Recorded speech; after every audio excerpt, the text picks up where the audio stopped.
एकाग्रता समस्त ज्ञान का सार है।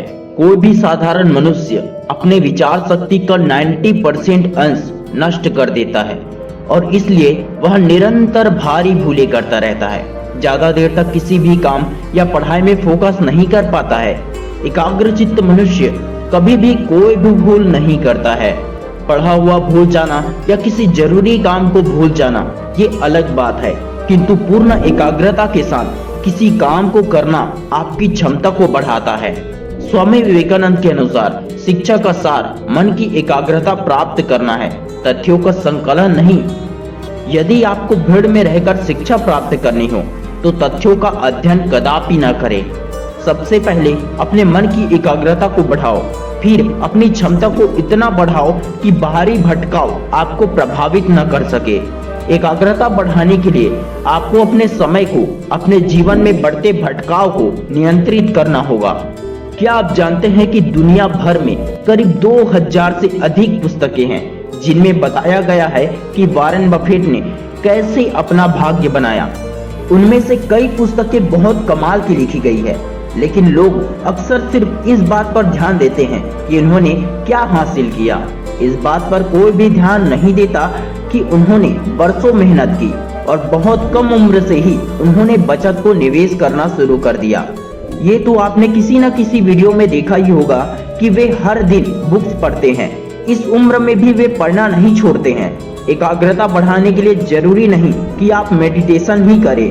आप वॉरेन बफेट और एलोन मस्क जैसे हर दिन बुक पढ़िए। वॉरेन बफेट की अधिकतर संपत्ति उनके 50वें जन्मदिन के बाद जुड़ पाया था और यही उनकी सफलता की असली कुंजी है। बचपन से ही उन्होंने अमीर बनने की नींव डालनी शुरू कर दी थी। यही कारण है कि उन्हें रिटर्न में इतना मिला कि उनका नाम दुनिया के सबसे अमीर व्यक्तियों में होने लगा। समय लगता है अपनी एकाग्रता को बढ़ाने में और समय लगता है खुद को बाहर के डिस्ट्रैक्शन से दूर रखने में। उम्र जवानी का है तो ध्यान प्यार मोहब्बत में जाता ही होगा। उसी ध्यान को पढ़ाई में लगाना है। उसी ध्यान को अपने सबसे जरूरी खास दोस्त यानी आपके मोबाइल में भी लगाना जरूरी होगा। जब तक आपका खास दोस्त आपका मोबाइल है ना, तब तक किताबें अच्छी दोस्त कभी नहीं बन सकती।